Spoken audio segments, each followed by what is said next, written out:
If, like me, you've often wondered what it's like to be a top director of photography, then stick around, because in this video I interview Trevelyan Oliver, who's lensed all of these programs.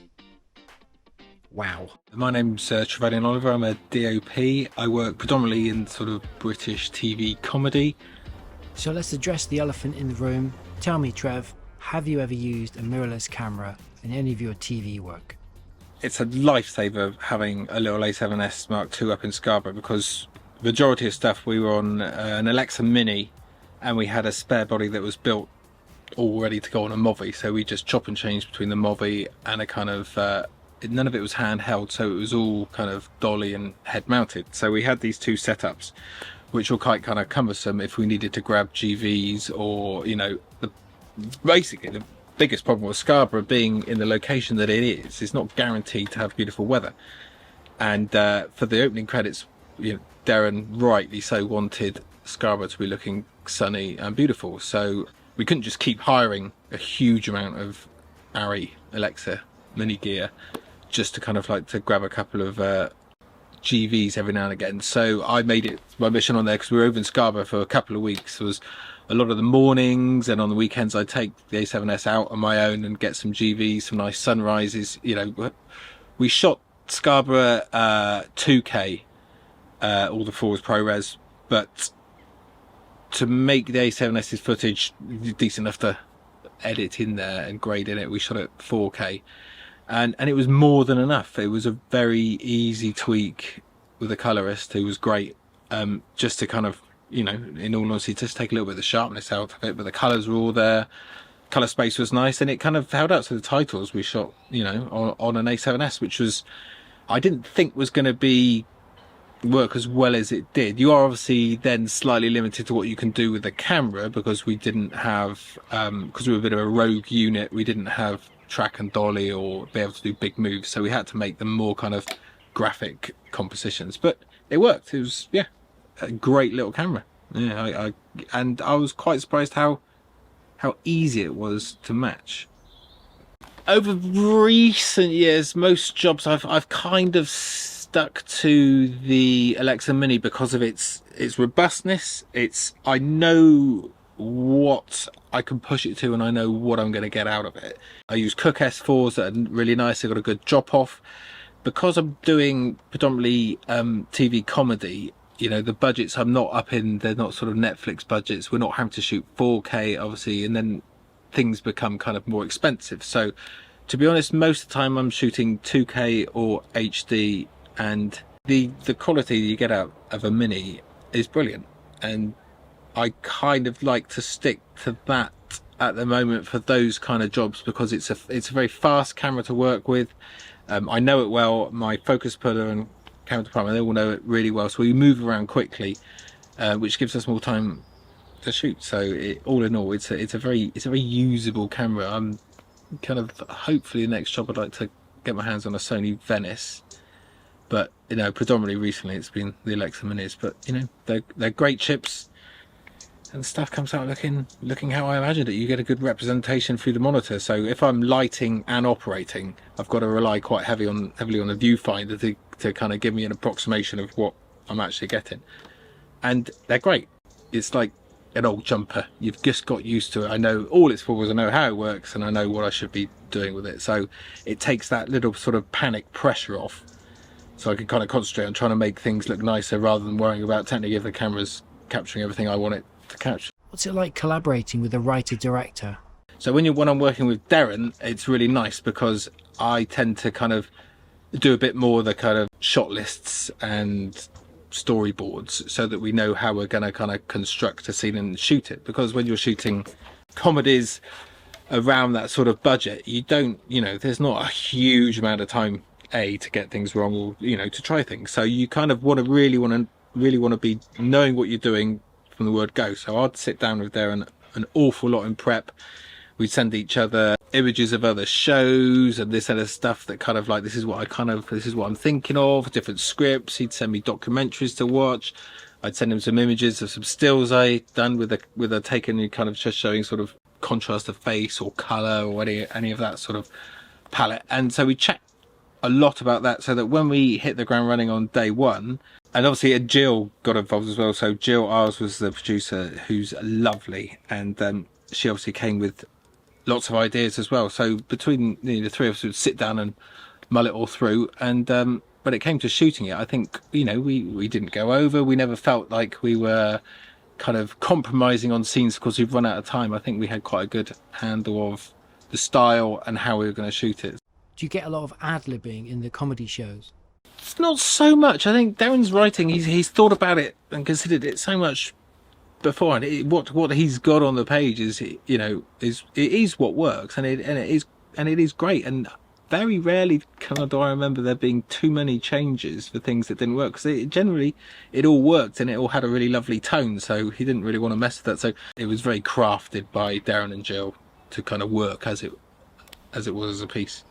Give us the lowdown on Home Series 2. So I got involved in the Home Series 2. It's a director, David Sant, who's a good friend of mine, and I did Benidorm with him and Reluctant Landlord. And he's great. We get on really well. We've got a good shorthand. He likes it dark. I like it dark. It just works really well. We got kind of like a good way of working, and he's also just a lovely guy and very talented. So he's great to have. So with Home, because I came in at the second series, didn't really want to change it to the degree of making something that looked like a totally different show, but just wanted to kind of like put, my little stamp on it, how I like to light and how I wanted to, give, because I worked with David a lot, and I know he likes freedom for actors to have to move around, and you shouldn't, the big fan, and you shouldn't feel restricted during your performance, so you can't move around or go somewhere, because I think it kind of registers if everything is a bit too regimented and he's on a mark and he can't move because he's not in that bit of light. So I try to light, well, I do light more, I try to light naturally from exterior sources, big sources, long way away, so I've got kind of like a very natural spread through a room. But because the lamps are a long way away, I've got kind of, the drop off is very even, so you're not having people running into hot lamps that I've got a flag and they're dropping into darkness, and they get, we've got this kind of nice spread. It feels like real sunlight or night or whichever we're trying to create, and I think it works because it gives freedom to get great performances, because when it comes down to it, it's storytelling, and no matter how much no matter what I do with the lighting, if the script or the performances out there, it's not gonna cut it. So I'm a big fan of giving freedom, trying to give freedom for directors and actors to kind of do their jobs. How did you find the Alexa Mini cope in low light? Brilliantly. The Alexa Mini is great in low light. I mean, more often than not, I'm flagging light off. More often than not, you're out in a kind of, particularly we had one night where we were in East City in London, and I was kind of like, I'm not sure if I've, we reckoned it the day, we didn't have quite enough time to work out exactly, and I was kind of concerned there was going to be, not enough light there at night. But obviously we brought all our own gear, but we wanted a big Steadicam shot going down the road, so there was a certain amount of kind of restriction that it had to work.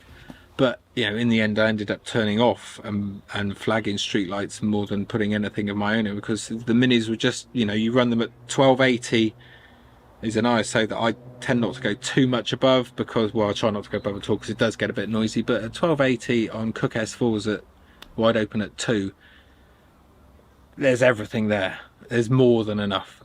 Yeah, and even if we try to risk things and have a couple of bits that are a bit too dark, a bit darker, they pulled up very well. It's a great camera to work with. You've really, if you know what you're doing, if you're doing your job properly, which you should be, it's a great camera. You're not going to get caught out. So we shot that at Log C, all the fours, ProRes, not 3.2K. I think we did it at 2K. Yeah, shot it at 2K. So yeah, but actually the color space, all the colors there, it's great. There's very few moments, in fact, at all I can remember where I'm thinking, oh, I could do with a little bit more speed here, or no, it is. And because I've been using them constantly over the last, 5-6 years. You go into a scene with your eyes open. I know it's a night scene. We've wrecked it. I know what the camera's capable of, so I know what is enough light, with enough illumination there. I don't want to overlight it, or kind of, as soon as you start doing it, you start flagging things off, you get funny shadows, and so I try to keep it relatively simple on that front. But it's about the narrative of also the blocking and working out how you're shooting the scene. It's not just, making, and the ability to make a still image look lovely does not really constitute being a DOP. It's you've got to really kind of have a grasp on a whole process of telling the story and how it needs to be blocked, and what you're doing with negative space or negative fill, or all those things which sort of subconsciously help you tell the story. You don't often notice that you're being told these little bits, but it's going in somehow. Tell me, what's a typical morning like for you on set as a director of photography? Camera operating I loved, because it's kind of quite a selfish job. You're on your own, and you're kind of telling a story through a lens, and you kind of don't get involved too much sort of politically. You're kind of just physically there to help. But since making the step to DP, which I love, but you find yourself, it's great because you're more embroiled in the prep of a show, so you kind of can, if you're working with a really good director and producer or writer, you're having discussions about what the look needs to be, how the framing needs to be, what sort of cuts they're thinking about doing. I'm always thinking, if they're talking about having scenes with giving people lots of movement, I'm therefore automatically thinking about how I can light those scenes in a way that gives that freedom of movement. I don't want to curtail any kind of any kind of instructions that we've been asked to facilitate for the script beforehand. So I'll kind of then chat with my gaffer, who's brilliant, and we'll kind of come up with a plan to kind of find areas to hide little things. I'm a big fan of having a big source from a long way, whether that be a big 360 or a 12K or something, and then just little highlights close up, or little 1x1s of a bounce, just to give a little ping into the face, but trying to keep the scene as natural as possible. Because I think as viewers these days, we're used to all sorts of cinematic narratives and looks, and I think gone are the days where a really heavy blue backlight and something say a little bit more kind of 70s sitcom. I don't think that really cuts the mustard these days. It doesn't need to look like that. We don't have to light like that, because we have a lot of different sources of lighting, and the cameras are better, and our storytelling is kind of developed and progressed. So it's nice to keep it, always trying to keep it fresh, and kind of some trying to kind of tell the story with some different framing. So I'll sit down and work all through the scenes with the director, writer, producer, or whoever it may be. On the day, it's a case of getting in there. I like to be ahead of the game. It's getting there as early as possible, being there for the blocking. I don't really want to kind of get involved in re-blocking for the sake of the light. In reality, I think then it starts showing to a degree. People should be able to naturally go where they want to go, as long as they don't naturally just walk into lean up against a brick wall when you've got a beautiful vista the other way. There are parameters to that. And then it's a case of get the grips. The grips will come in, and if we're laying track or dolly, we'll get that down whilst I'm getting the lighting up. I'll be chatting with the focus puller about filters on this scene, or what stop we're going to be on, or if we're going to do anything high speed or different shutter. So we'll kind of have that preliminary chat. You normally hope within sort of half an hour everything's up and running. They say that if normally we try and shoot, say you've turned up on set at 8, you want to be shooting before 9, so there's not a huge amount of time to kind of mull things over. All that should have been done a long time ago. There's a schedule, and we need to produce a show at the end of that schedule. So I get all my work done earlier, so I feel, hopefully when I'm working, I don't feel so stressed, because I feel like I've got a handle on it. But because I've kind of because I've got my camera department and the grips and the lighting department, there's a lot of, and I'm always liaising constantly with the director or producer, and then because I'm operating as well, so I'm chatting to the actors, putting marks down. So it's a very concentrated time to kind of get as much as you can right as possible, and there's a lot of kind of conversing with people, which I really like. It's a really kind of interesting melting pot of ideas, and say, well, I think we might start over there, and the grip might say, well, actually do you know what, if I just came from there and round this corner a bit, would that be nicer? And you're like, yep, great idea. You know, so there's nothing worse than being a megalomaniac in a kind of way where you just kind of, I never liked being an operator for DPs that are just not interested in anything anybody else has got to say. You know, obviously there's a, you know, you don't just go bounding up and say, oh, I think you should do it this way. But I like working with a crew who are bright, intelligent people who like coming up, who feel like they're, you know, who feel like they're part of the crew and are worthy. So they kind of chip in, and I'm always happy to hear a little chip in, whether it be right or wrong. It doesn't matter. It's a kind of, the fact is they're thinking about it, and to be honest, that's where all our future is coming from. You know, the people are coming up through the camera department. I'm assuming that in the end they all want to be DPs, so I like to see them paying an interest in what I'm doing and asking questions, because then you feel like they're learning. Otherwise, what are they here for? What filmmaking tools do you use on set the most? The useful bits of kit for being a DP. I mean, I always take my light meter with me. I mean, I used to use it, you know, I use it more on film because you really got to rely on it. Where, you know, digitally on Sony Venice's and Alexas and everything, you're judging a lot of stuff off monitors. Well, look, but I always like to have a light meter because it gives you that kind of, you could go into, if I'm doing a big party scene in a room and you want to check that you've got a very even spread all over the place, so you've got kind of enough light in the corner for them going through there. It's, you know, instead of just kind of getting the camera to pan around and check all the waveform monitors on the monitor, I can just walk around with the light meter and I can make sure that I've got enough ambience in the areas that I need. The number's always right, so you know what you're getting. So I use a light meter quite a lot.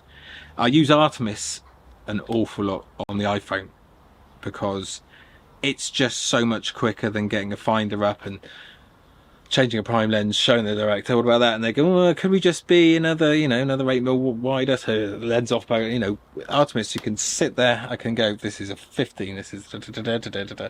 Artemis is an app that will just recreate, so you put in your camera, all your settings and the lenses you're using. It's got a huge database of all the lenses you can possibly want. And once those are in, you can just toggle between them, so it just crops and jumps in. Admittedly, you know, when you're kind of showing an example that's kind of 200mm, it's a grainy image because you're just jumped in on the chip. But you can see the size. So it's really handy for directors that are kind of, say, more kind of performance-based, that are not quite sure sometimes how it should look until they see it. So you can kind of, you can walk around with it, and you can kind of do like a Steadicam move or a moving move and say, we could come in on this, you like that size, and then you can just change up and down. So it's a real quick shorthand way of getting to the point where you know what lenses you're using, where you're looking, and what's happening. Because once you've got that decided, you can get on shooting. But until you've decided what you're going to be doing, you know, it can take ages to kind of, and nobody wants to go down one route and go, oh, do you know what, that's not really how I imagined it. So the Artemis does help. I'll go to the read through, sometimes I go to rehearsals. I will always be with some directors, we do kind of storyboards and block out where the cameras are going to be and our kind of shot list. Other directors don't. It's a bit more of a kind of movable feast. You know, the iPhone, as well as being able to use Artemis, and there are other programs similar, but it's also great just because the fact you can shoot video, you can go to recce's and try moves and try shots and see what areas look like and see if that's a nice vista on the lens. It kind of, sometimes vistas work on the lens, they don't work to the eye, you know, there's just some things that do or don't work. So, you know, me and the director will often take videos, you know, we send them to each other. He'll send me stuff he's shot before or just sort of frames that he likes. So the use of the iPhone and other Samsung whatever variables is really helpful these days to speed the process up. And also it's all there on your phone, so you can just go, okay, here's some references of a comedy that I liked, and this is a shot that we did recently that we think is gonna match in with that kind of style. So you can kind of just go, oh, and I like this, and do you like that? So you can kind of get through all that kind of mulling around process quite quickly in bizarre remote locations. You haven't got to bring laptops, and you know, you can kind of chew it out there and then, Yeah. pretty much with what you got on your phone. So it gives you that kind of head start. So when you do actually start shooting. Do you have a regular crew? I can't emphasize enough having a good crew. The guys and girls that I work with are brilliant, particularly in prep, because we have such a shorthand of what lights we need, of what camera gear, and I know that it's all prepped correctly.